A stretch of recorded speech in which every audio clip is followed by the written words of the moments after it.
প্ৰিয় সুধীবৃন্দ, আজিৰ শিল্পী সমাজৰ উদ্যোগত আপোনালোক যে ধৰণে ইয়াত একগোট হ'ল, ইয়াত উপস্থিত সকলোকে মই শিল্পী সমাজৰ হৈ আন্তৰিক ধন্যবাদ আৰু কৃতজ্ঞতা জ্ঞাপন কৰিছোঁ।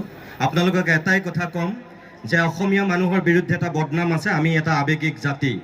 হয়, আমি কিছু পৰিমাণে আৱেগিক হয়, সেইটো সঁচা কথা, কিন্তু এই আৱেগৰ মূল্য আমি পাবই লাগিব, এইটো কিন্তু আপোনালোকে মনত ৰাখিব।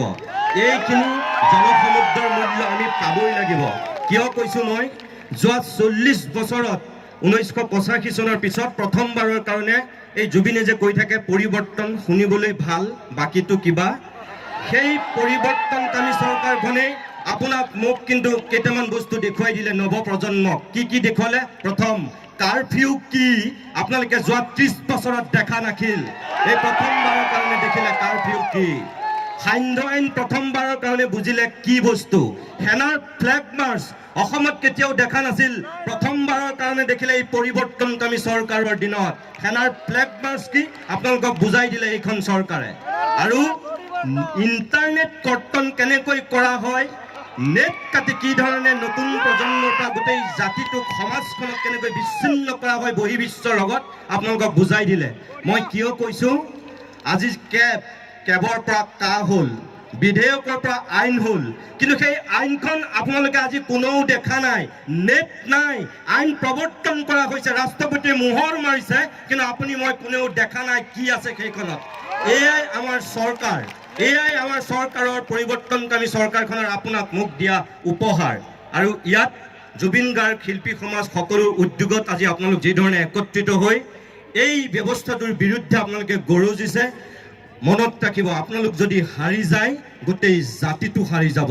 আৰু জাতিটো হাৰি গ'লে আজিৰ পৰা 25-30 বছৰৰ পিছত আপোনালোকৰ উত্তৰ ঘূৰিয়ে কিন্তু আপোনালোককো ক্ষমা নকৰিব। আমিবিলাক সদায় তেওঁলোকৰ চকুত জাতিদ্ৰোহী হৈ ৰম। সেইকাৰণেই সেই বদনামৰ পৰা আপুনি মই মুক্তি পাব লাগিব, আৰু তাৰ কাৰণেই এই প্ৰতিবাদ অব্যাহত থাকিব লাগিব।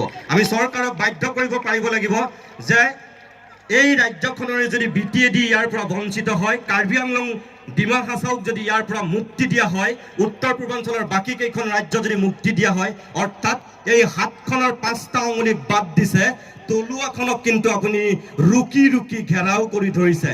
তলুৱাখন নাথাকিলে আঙুলিকেইটাৰ মূল্য নাথাকে, চৰকাৰখনে মনত ৰখা উচিত।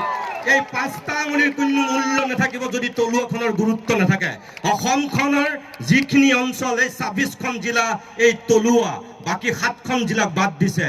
অন্যায়, চূড়ান্ত অন্যায়। যদি বেয়া, BTADৰ কাৰণেও বেয়া, কাৰ্বি আংলঙৰ কাৰণেও বেয়া, উত্তৰ কাছাৰৰ কাৰণেও বেয়া, মেঘালয়, মিজোৰাম, অৰুণাচলৰ কাৰণেও বেয়া। কিয় অকল এই 26খন জিলাৰ কাৰণে ভাল হ'ব নোৱাৰে?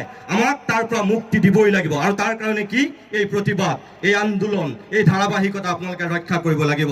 মই ভাবোঁ অনাগত দিনত এই প্ৰক্ৰিয়াটোৰ আপোনালোক সদৌতি অংশীদাৰ হৈ থাকিব, আৰু শিল্পী সমাজ, সদৌ ছাত্ৰ সন্থা, আন আন জনগোষ্ঠীয় দল সংগঠনৰ লগত সকলোৱে সহযোগিতা আগবঢ়াই চৰকাৰখনক বাধ্য কৰাব যে বিদেশী নহয়, আপোন কৰক স্বজাতিক স্বদেশী। ধন্যবাদ।